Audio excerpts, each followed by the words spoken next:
Welcome everyone to BoucherCon 2020 interview with the fabulous guest of honor, Scott Turow.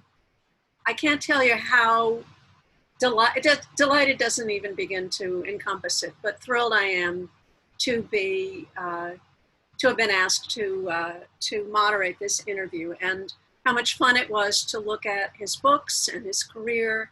And now I've got him sitting right here on my screen, as you probably do.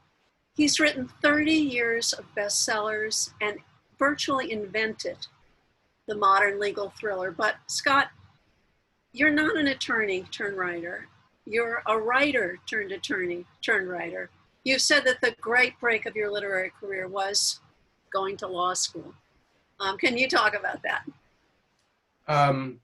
Yeah. And first, let me start by thanking the fabulous Hallie for doing this. I'm an admirer of hers in all senses, and I'm very honored by the honor that she would agree to do this.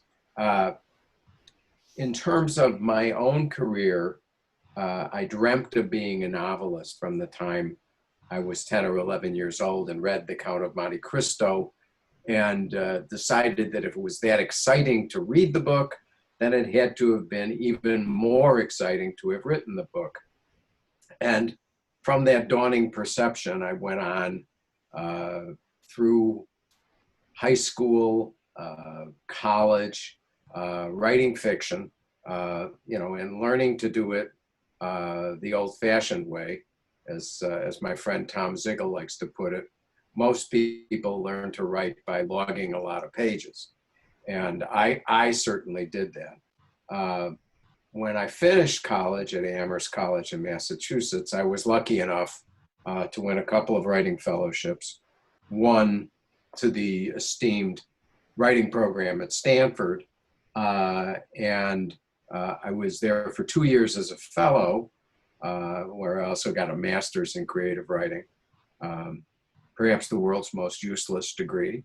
And I then began teaching there. In order to continue the fellowship support, they had these little lectureships for some of the young writers. And I was lucky enough to have one of those. So I had basically made a foothold on an academic career. In terms of my publishing, I was really struggling to write in many different ways.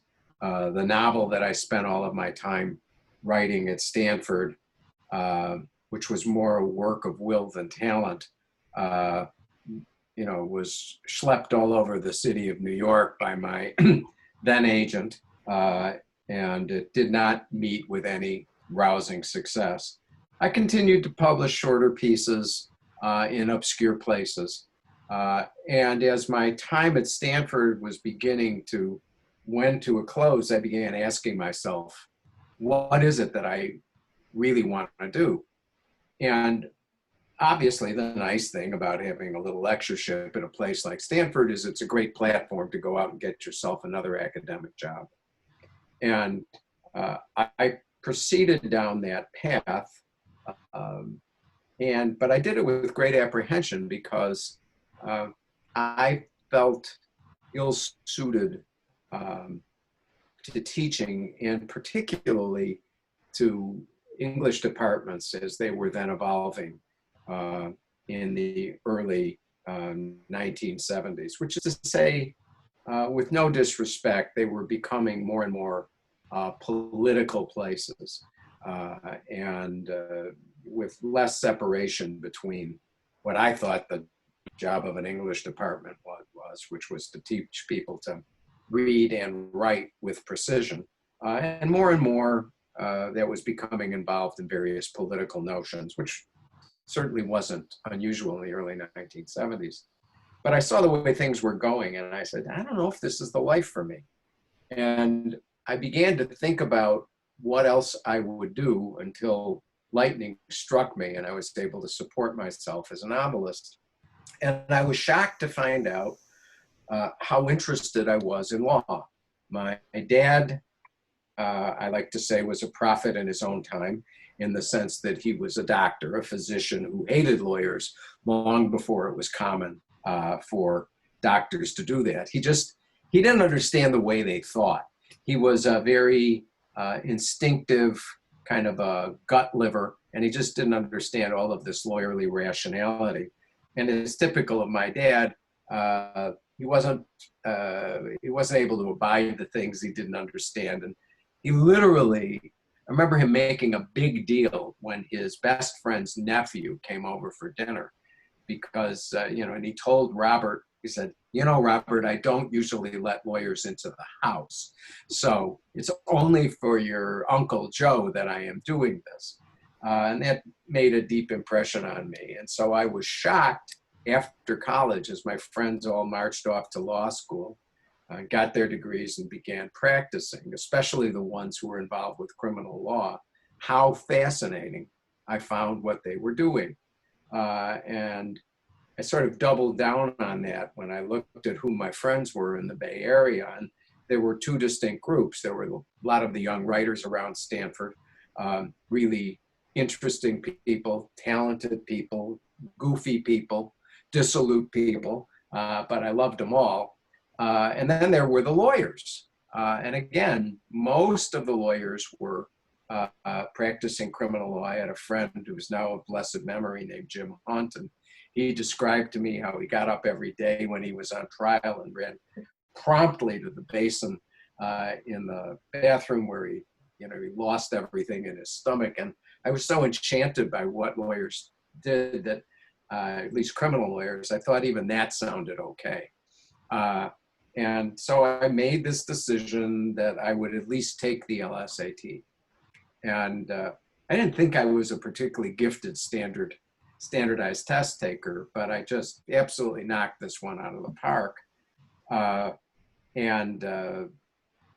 So I had to make what seemed like an incredibly fateful decision, which was I going to give up my academic prospects? And by then I'd been offered what everybody, including I, regarded as a great job at the University of Rochester, where my sister had been an undergraduate. So I knew a lot about the school. Was I going to take that job and go down the path of becoming an English professor for real? Or was I, a la Huck, was I going to light out for the territories and go to law school? And I ultimately figured that if I didn't go to law school, my life would just be marked by an intense sense of regret. And so I chucked the academic job. I applied to law school. And then I had the really difficult assignment, which was to write my then literary agent and tell her that I had made this decision. And I was grateful for all of her schlepping of my manuscript to 24 different publishers in the city of New York, who had various things to say about it, none of them involving the magic words, "I will publish it."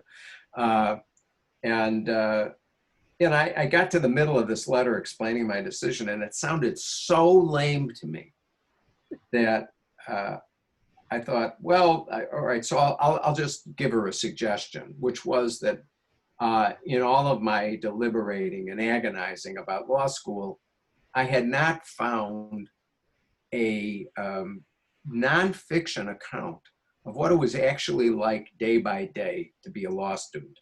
A lot of stuff by professors telling students how they ought to think and read and feel. And there was even the paper chase out there, and a less celebrated but very good work of fiction by John Casey about being a law student.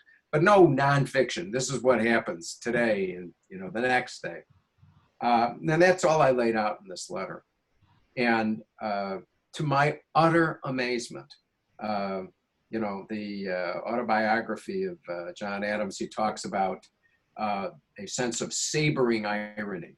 And I knew what he meant by sabering irony as I stood on the stairs of my apartment in San Francisco and opened an envelope from my agent and found inside a contract to write this book about law school that I had sort of dreamed up in the middle of a letter, and which, by the way, I hadn't actually proposed that I would write. It was sort of like, here's a great idea, don't be so mad at me. And she'd gone out to lunch with a fine editor named Ned Chase, who also was the father of Chevy Chase and had the same kind of madcap air to himself at times. And Ned had listened to Elizabeth's account of my letter and had written this contract on the spot. So all of a sudden, after all of these years of trying to get a book published unsuccessfully, I decided to go to law school, and I wasn't even there, and now I was holding a book contract in my hand.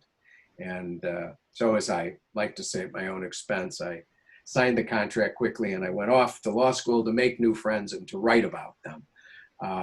But that is what I did. 1L came out at the beginning of my third year in law school. It was certainly successful by the standards of first books. But by then I had really taken my own measure well, and I was committed to try and practice law, particularly since I'd gotten a great job as an assistant U.S. attorney in Chicago. That's where I was going to be going after law school. And I just had this feeling that staying in the legal world had been a kind of magic for my writing. And that was a great instinct. Well, I read 1L, and it made my PhD program look like a walk in the park. I just thought it was trial by fire. It was brutal. You went from Harvard to the U.S. Attorney's Office, 8 years in federal prosecutor. Your case is often centered on the corruption of the legal profession. All the while, you have said that you were writing longhand on half-used legal pads, on commuter trains, pursuing the elusive goal of becoming a published novelist. And can you talk about the transition from writing memoir, real life, to a legal thriller? And what didn't you know that you didn't know you didn't know? Great question. What I didn't know, in part, was what I discovered in the courtroom.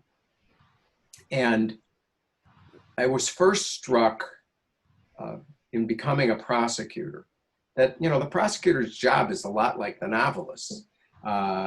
She or he has got to tell a good story in order to keep the attention of the audience, which of course is literally, when you're trying a criminal case, 12 people who walked in off the street. And you know, you tell the story as you do in a novel through the voices of diverse people who we call characters in fiction and witnesses in the courtroom. But I learned certain things in the courtroom about how to hold the jury's attention. And it did not matter if I was going to do something schmaltzy, as long as it didn't seem stupid, as long as it didn't undermine my credibility with the jury. And I learned that, you know, my own mock surprise at a witness's answer, you know, could play well with the jury. And I learned that the sort of values of the English department, which favored the avant-garde and you know, that took inspiration from, you know, Ezra Pound's "The poet is the antenna of the race." That sounds great until you include the rest of the quotation, which is speaking of the poet, and thus he will never be understood by the bullet-headed many.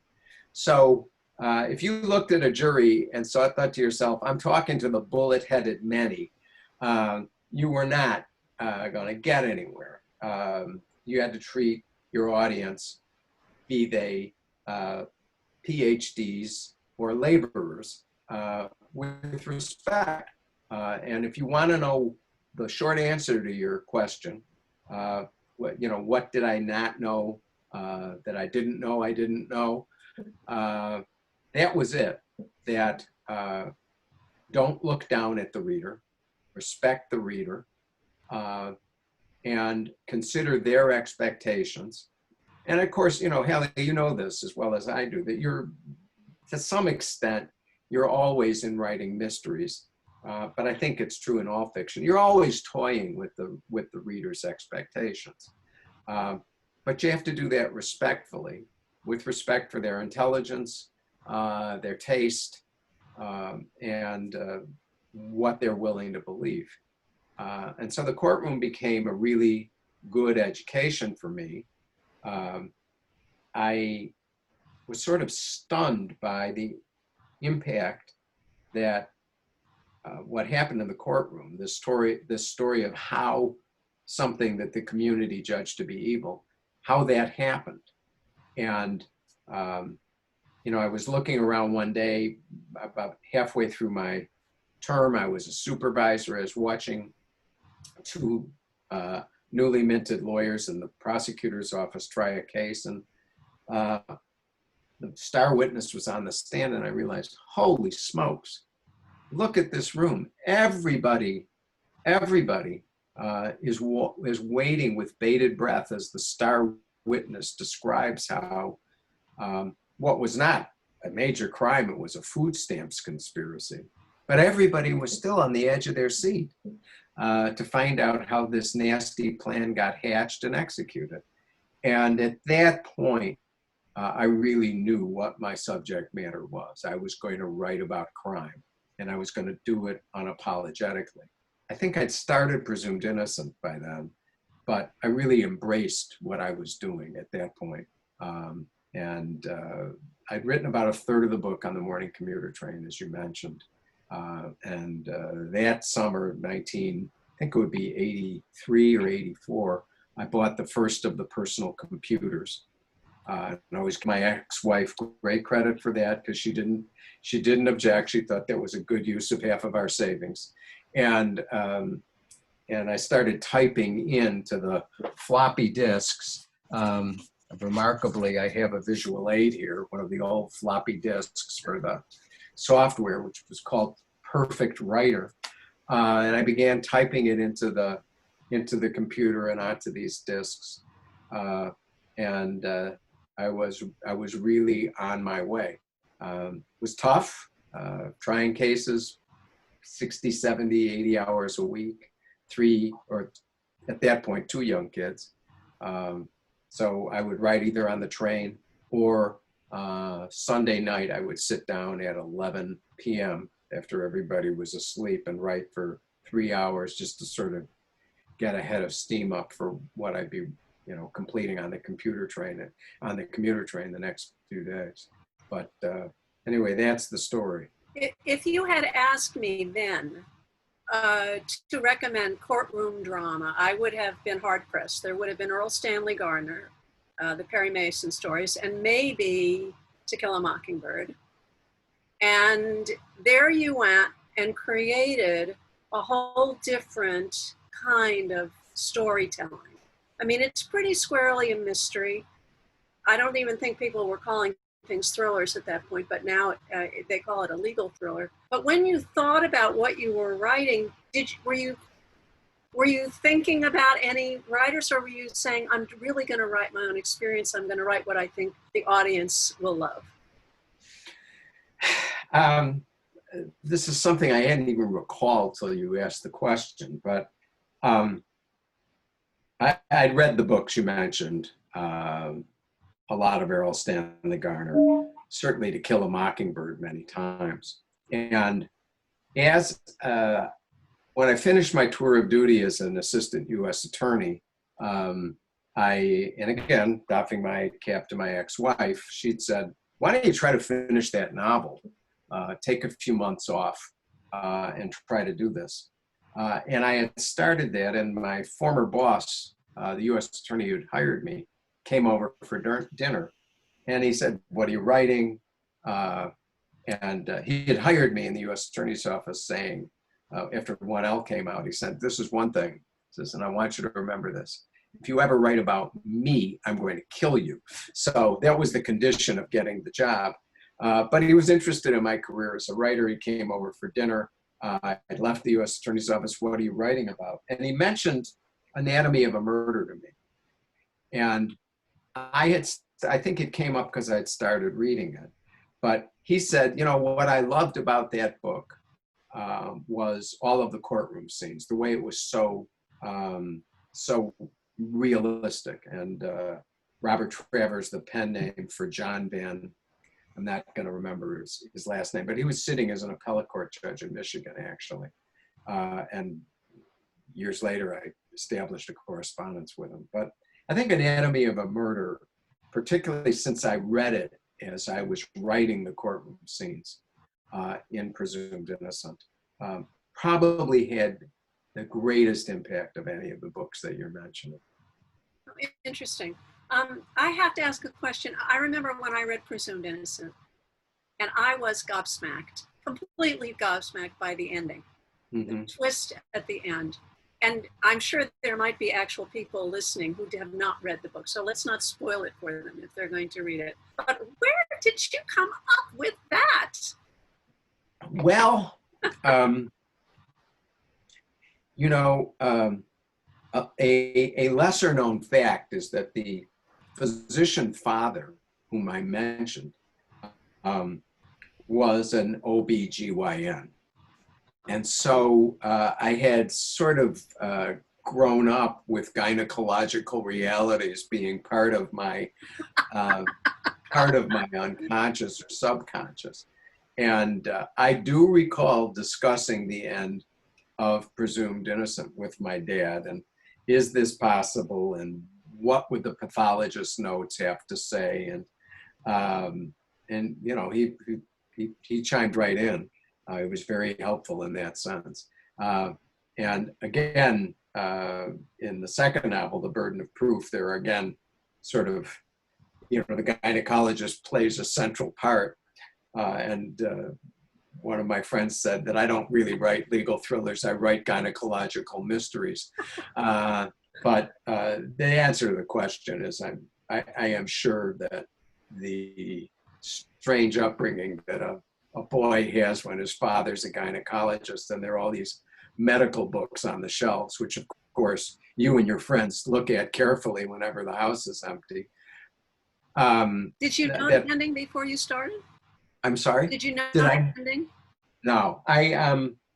When I got to that midpoint that I was describing when I bought the personal computer, I had spent the summer before not writing, because on the morning commuter train, I had gotten to the point that Raymond Horgan, the prosecuting attorney who's up for re-election, had been having a conversation with his assistant, Rusty Savage, about the murdered woman, Carolyn Paulimas, who secretly had been Rusty's lover, and also secretly, as it turned out, had been Raymond's lover as well, after Rusty.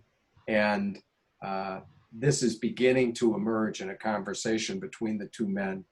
And all along, there's been one file missing from Carolyn's drawer.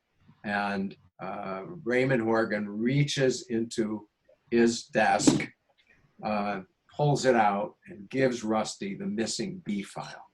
So I write this on the morning commuter train, and I sit there and I stare at the page, and I go, what the hell is this? How did he get that file? Where is this going? You know, are you off on one of these detours that you're gonna regret 2 years from now? You better sit down and think about this.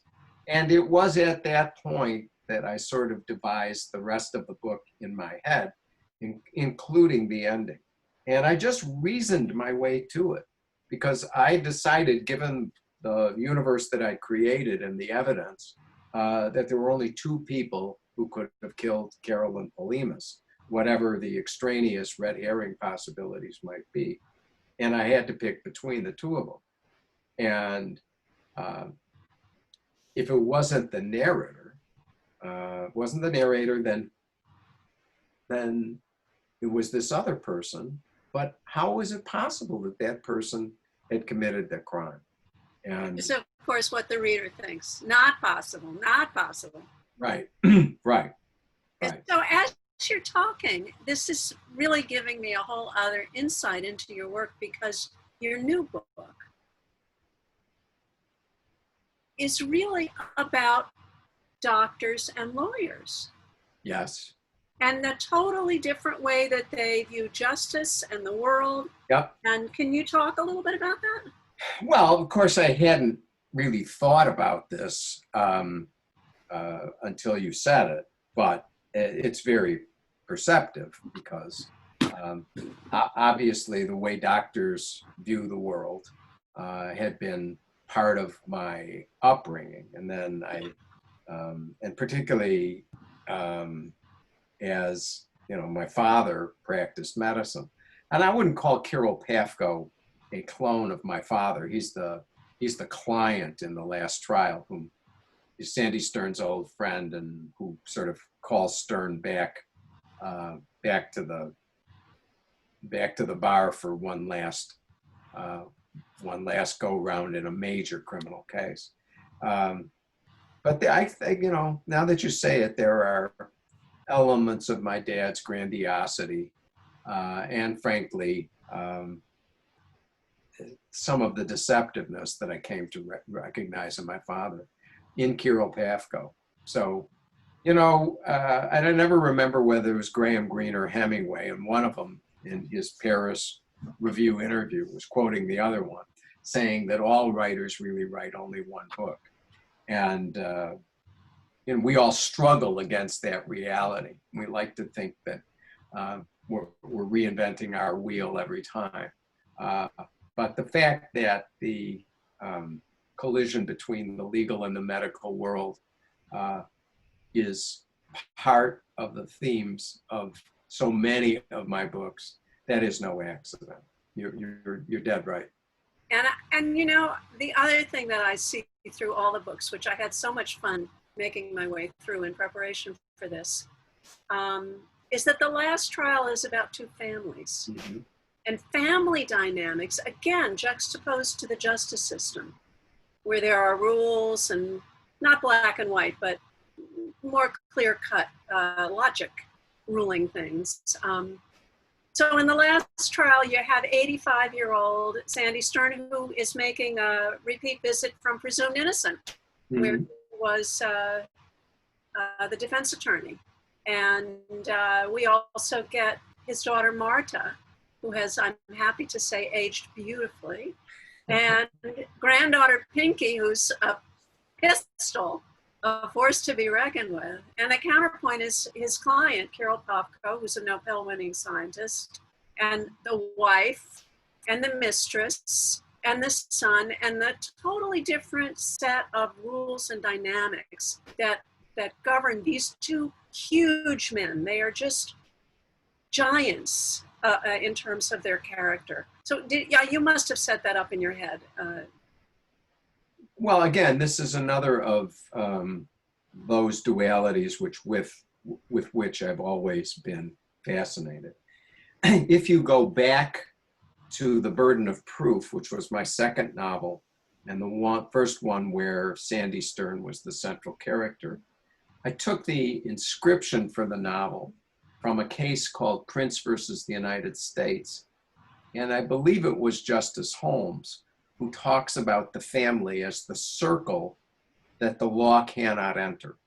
And thematically, I'm always writing about the shortcomings of the law, the situations that the law doesn't govern well, the rules that really don't fit. And the way, what I think of as being a central human institution, meaning the law, still often comes up short. And anybody who has sat in a family law courtroom where divorces or issues of custody are being resolved knows how deficient the law is in trying to govern matters of love. And so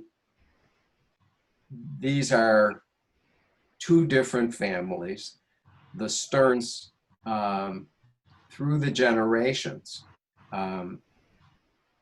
have followed on Sandy's commitment to the law. Marta lived that life, did very well as a lawyer, but as she says to her father near the end of the book, I never had the same feeling for this that you did. I never thought it was, the most important thing in life, and you really do. And the granddaughter, who is a breed of her own, is still involved with, she really, right to the end of the book, is going, yeah, but this isn't fair. Isn't that what you're trying to do? Aren't you trying to be fair? Isn't that what the law is about, is being fair? And she's sort of beating her grandfather over the head with it. Versus the Pafkos, who are on the surface much less emotionally disorganized. There is no Pinky in the Pafko family, somebody who's, among her many affectations, Pinky has a 1-inch common nail through her nose. There is no Pinky in the Pafko family. They have exceptionally cultivated manners and ways of being, and yet, as the novel reveals, it's utter chaos underneath, and very much a family where the members are actually at war with one another, and have deep, deep, deep grievances. And again, the law stands outside, and as usual, when it comes to matters of family passion, it fails. It doesn't even really, it's not even able to suss out what's actually happening. I wanted to ask about the female characters in the last trial, because I was so taken with them. And also because I always think men can't write women, but clearly you can. Martha, Pinky, and Sunny. Oh my God, I just adored her. She's got to have her own book, I hope, if you keep going. As the mother of grown daughters with sisters, I feel as if you have somehow sussed this out in your personal life, is how smart women who are three-dimensional really are, because these characters really ring all the bells. Well, I mean, first of all, I'm grateful to hear you say that. As a smart woman talking about smart women in my books. I'm like every other man of my age. It's been a long education, but I started from a really good place, which is I adored my mother. And I don't think as a younger person, I recognized how incredibly able she was and how much of that capacity she sacrificed to the times. And after she passed away, as we were going through her papers, it turned out that at the age of 23, she had written a psychological autobiography of herself to that age. And everything I thought I knew about my mother that she didn't recognize, she had. And I mean, there were things that were a little shocking, like reading about her sex life, which was not quite as tame as I had imagined.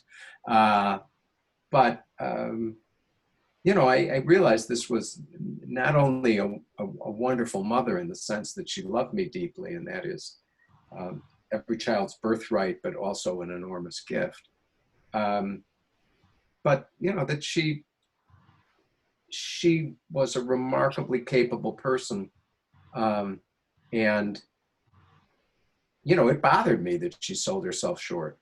And so these women who are struggling to actualize themselves, and I'm still one of those men who thinks that the Quran in some ways, not in the way it was meant, but there's a prayer that says, "Thank God I wasn't born a woman." And I don't think that, but I do think women still have a much harder deal than men, much harder deal. I'm watching my daughter-in-law now, who's got a wonderful career and a 2.5-year-old daughter. And my son's very good dad, and very good about sharing childcare, but the burden still falls on the mom in that, educated, progressive household. So that reality, that the children are born of the mother's body, never stops being an extraordinary burden on women. When we talk about Marta and we talk about Sunny, they are also mothers. And each has had their chance in earlier books.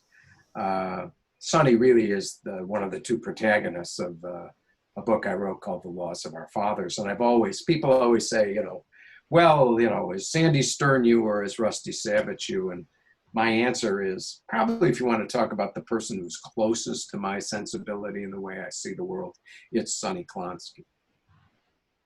Well, I think that would be a pretty good epitaph, actually. That's a good one. I want to read the dedication in Pleading Guilty. Yeah. For 7 years, my colleagues at Sonnenshein, Nath and Rosenthal lawyers and non-lawyers alike, especially my partners, have provided their unflagging support in a variety of circumstances, which have occasionally surprised us all. Only I know better than they how little the firm described in the following pages resembles our firm or shares its atmosphere for sustained decency. Indeed, there is so much nastiness, yes, and diabolical dealings. And so where do you find that if it's not in your work environment? Well, there's a saying that everybody hates lawyers except their own. Everybody thinks that their lawyer is the exception to all the rules. And practicing lawyers all think that other lawyers and other law firms, are really the devil's spawn, whereas the people they work with are virtuous and kind. But this is an oddly timed question because I retire from the successor law firm now called Denton's. It's still Sonnenschein. Sonnenschein has merged with a number of firms around the world and changed its name. But I retire this week at the end of, as of Friday, at midnight Friday, I become a non-partner in I'll still do pro bono work, but that's it. I'm done with commercial practice. So I look back with great gratitude. And I really do think that the place I came of age in private practice at the Sonnenschein firm was an outlier. It was saluted universally as being a much better place, for example, for women to work. That was a little jarring when I came out of the U.S. Attorney's Office with its cowboy atmosphere, and found an attitude when it came to the way men and women dealt with each other of almost puritanical rectitude. But I also realized that it was for the best, because most of the joking that I was accustomed to in the U.S. Attorney's Office ended up coming at women's expense, even though it was well-intended and everybody laughed. But there was still something implicit in it that wasn't good for women. So I was lucky enough to practice among a bunch of very decent women and men. The firm has changed, now the biggest firm in the world. And the bigger it becomes, the more it's the case that the only thing you have in common is the profit motive. But I still hold the firm very dear to me, and I'm very grateful. So the last trial opens with a woman's scream ripping through a federal courthouse. The defendant's quote, the defendant's lead counsel, a very old man, but still quite celebrated, has sagged from sight at the defense table. And on it goes, and we find out who he is eventually and what's going on. But before we even get into the book, I were wondering, is this his swan song? What do you think? Well, we won't give away the ending, but we know by its terms that this is Sandy Stern's last trial. At the age of 85, whatever happens with him physically, not a very realistic prospect that he can try a case again anyway from the outset. An interesting story, though, Hallie, is that prologue is the suggestion of my editor, Ben Severe. And I rewrote the book, I guess 3 or 4 times. And as editors do, Ben was nagged throughout that, oh, there's got to be a faster way to start this book. And, I kept rewriting the beginning and he'd go, oh, yeah, that's much better. No, it's not what I meant. This is where editors are lucky that their writers don't come along and choke them. But finally, Ben called me up. We were, I thought, done with the book. And he said, what would you think about the idea of a prologue? And because this moment where Stern collapses is part of the narrative, I realized, I first recoiled. I said, oh, this is corny. Critics are going to bash me over the head. And then I started to think about it. I realized this is probably the most dramatic moment in the book in terms of, life and death. And I've totally undersold it because the book is told from Sandy Stern's point of view and in a close third person. So you never see what's happening from the outside. And I said, okay, let me think about it. I wrote the prologue in less than a full morning. And it's pretty much as it stands. And by the time I finished it, everybody was a naysayer. Our mutual agent, Gail, was a naysayer. My wife, Adrian, was a naysayer. My best friend, Julian, was a naysayer. No, you can't do it. And I wrote the prologue and everybody sat there and looked at it and said, this isn't bad. I think you might be right. So I have to take my head off to Ben for that because it's absolutely the right way to start the book. And it's a good example for people listening to the two of us of the kinds of contributions that a good editor can make. Yeah, Ben, when I first sold my first book, Ben was the assistant to the editor I sold it to. And he was firecracker back then and went immediately up the chain to become a major player. He's such a nice person too. Yeah. But it's so nice to hear you say that because that's my experience working with editors too. They're always right. If something's wrong, they're always right. Now, they're not always right about how to fix it, but they are always right that something's wrong if it is. And you just have to listen. So one of my next to last questions is, you're one of the only authors I know, or maybe there are others, who's unified their books through a place rather than a protagonist or a pair of characters. So there's no Spencer, there's no, right. Yeah, there's no, and it's Kendall County. So 2 questions. One, was it some marketing genius that gave you the name Kindle? Because, Kindle gets queried a lot and your book is going to come up. And the second thing is, did you think that when you wrote the first book, that these would be characters where you would be able to pluck one in their future, or did it just unrolled, raveled? I just, I kind of backed my way into this. When 1L came out, it became advisable for me to leave the Harvard Law School campus and find something else to do. So I went to the Suffolk County District Attorney's Office, the DA's office in Boston, as an intern and a clerk, and through a quirk in Massachusetts law, I was able to try my first jury case while I was there, although not exactly a major crime. A man owned 8 dogs, and turns out in Boston you can only own 3 without a kennel license. But that was my first trial.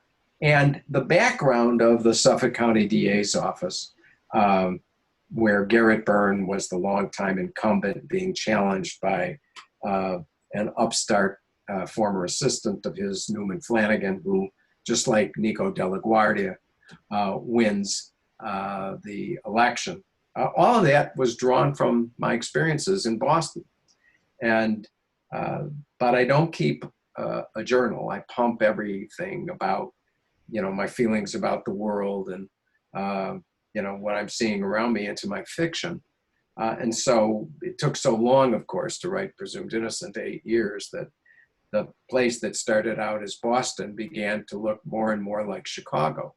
So it was a city of Boston size, but with all these Midwestern characteristics. So it wasn't Boston, it wasn't Chicago, it was someplace imaginary. I called it Kendall County largely as a corruption of the name of one of the outlying Chicago counties, Kendall County. And I became fascinated with Sandy Stern during the writing of Presumed Innocent, and decided that my next book would not be a sequel to Presumed Innocent, but that I would follow this enigmatic defense lawyer. And that's what I did. And so I sort of backed into it early in The Burden of Proof, that second novel. Stern goes to Chicago just so people would know that Chicago and Kendall County are 2 different places, and that the author is not confused about that. But it's been the home to my imagination.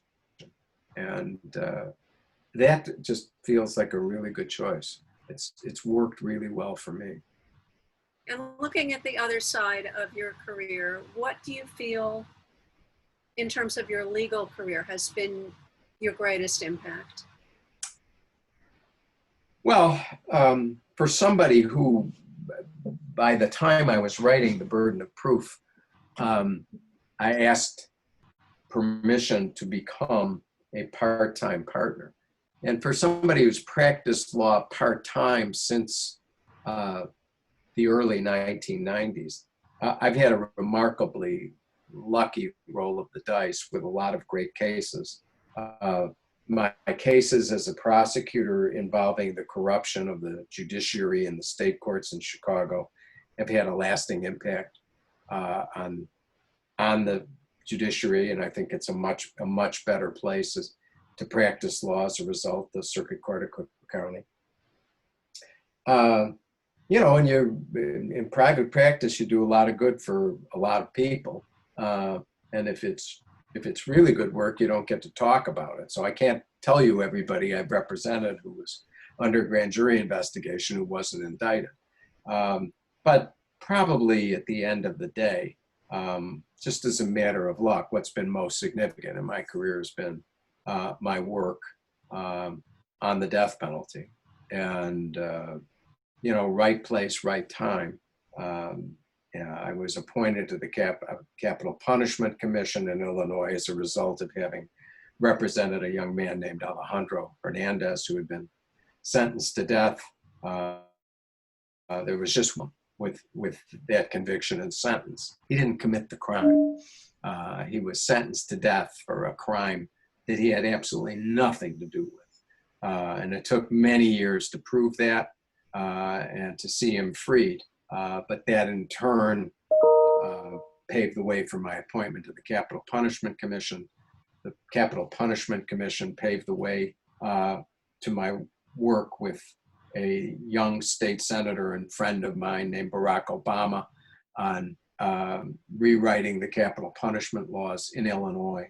And then because of all that movement, ultimately, the death penalty was abolished in Illinois. And when Governor Quinn signed that bill, I was one of 4 people he invited to come to the ceremony. I didn't actually get there, but I was enormously honored because the governor had read a lot of the stuff I had written about the death penalty and had been persuaded by it. So capital punishment is probably the signal achievement of my career as a lawyer, even though it was a cast of thousands that was responsible for all of the things I've been talking about, everything from Alex's ultimate freedom to the abolition of the death penalty in Illinois. I was just lucky enough to be one of many people who worked on all of those things. And if I want to see your thinking of it in any of your novels, which novel would you say I should go to? Well, the novel that comes closest and certainly deals with a capital case is Reversible Errors. But when I finished Reversible Errors, I realized that I had adhered to Samuel Goldwyn's injunction to his writers that if you want to send a message, use Western Union. In other words, I had tried not to talk too heavy-handedly about my opinions about capital punishment in writing Reversible Errors. So I ended up writing an essay for the New Yorker about my experiences as a lawyer, and then eventually that was expanded into a short book called Ultimate Punishment. So if anybody wants to read about my views and my experiences as a capital lawyer, you can take a look at Ultimate Punishment and see that my point of view is it's not that capital punishment is inconsistent with Western moral traditions. An eye for an eye still has great currency in our moral thinking. It just doesn't work. It just doesn't work. It's not, it's a system that selects the wrong people for the wrong punishment. And my last question, we probably have a fair number of aspiring writer attorneys watching. And so what advice would you give someone who is an attorney, a good attorney, who's practicing in court and knows how to argue a case, to make that transition to writing a legal thriller? I ask because I once tried to write courtroom procedure, and in order to do it, I found a copy of a courtroom transcript of a murder trial. It was excruciatingly boring reading that, and I didn't really, you couldn't even follow the train of thought, because it would, like 2 hours later, he would come back to something that he had hammered home at the beginning, and so I did not find it useful. And so what would you advise to someone who wants to take their legal experience and make something thrilling out of it? My advice to everybody's pretty much the same, which is put your behind in a chair and write. And if you want to be a writer, you got to write. And whatever your experience, it's certainly true that trial lawyers, if they know how to sift and get things on the page, have a remarkable fund of experience to write about. But translating your anecdotes and your war stories into fiction requires some practice. The old joke about how do you get to Carnegie Hall? Practice, practice, practice. You've got to do it.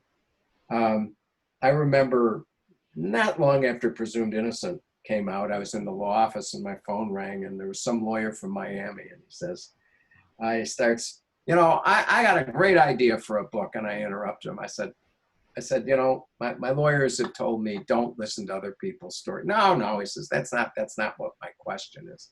And I said, I know you want to figure out how to get an agent, because that's the toughest hill to climb for young would-bes. And he says, no, that's not it either. He says, what I want to know is, after I've written this book and sold this book and published this book, how do I sell the movie rights? That was So my advice is figure out how to write the book first by writing. Yeah. My advice is always hold your nose and write. Yeah. Because that first draft is going to be stinky. Yes. And Well, just. I want to thank VoucherCon 2020 for letting me do this. It's been a sheer pleasure. Thank you, Scott.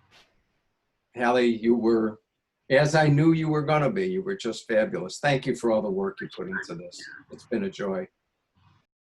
I want to thank everybody associated with VoucherCon 2020 for this honor as a special guest of honor. I always say that to me, the real rock stars are writers, and next to them, readers.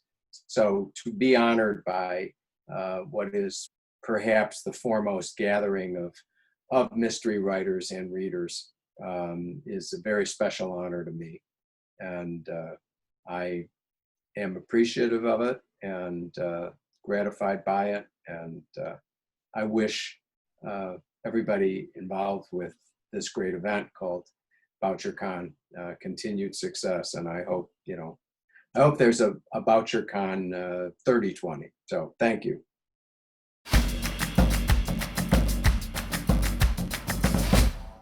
Hi, I'm #1 New York Times bestselling author Brad Thor, and my new thriller, Near Dark, is about America's top spy unraveling the $100 million bounty that's been placed upon his head. I'm Chris Haughey. I'm the author of Deep State, which was my debut novel.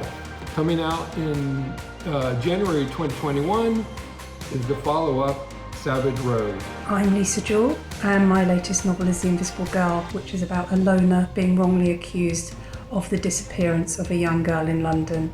My name is Zakiya Dalila Harris, and I'm so excited for you to read my debut novel, The Other Black Girl. It follows Nella, a young editorial assistant who's tired of being the only black person at her publishing house, until Hazel, another young black woman, is hired alongside her. But before Nella can celebrate for too long, she quickly realizes that her new colleague isn't all that she seems. Hi, I'm Kyle Mills, the author of the Mitch Rapp series.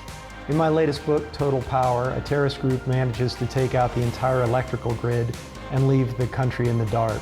I'm John Connolly, the author of The Dirty South, which is a prequel to my first novel, Every Dead Thing, which was published back in 1999, and it sets a younger, more troubled version of Charlie Parker down in Arkansas on the trail of a multiple murderer.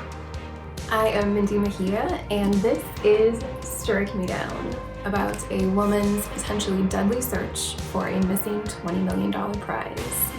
William Kent Kruger here to tell you about my most recent novel, This Tender Land.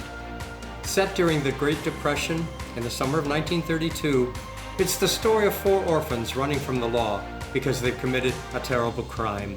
Jack Carr checking in. My latest book, Savage Son, is out, made the New York Times list even. Awesome, and really explores the dark side of man through the dynamic of hunter and hunted. So thank you so much for all your support, and happy reading.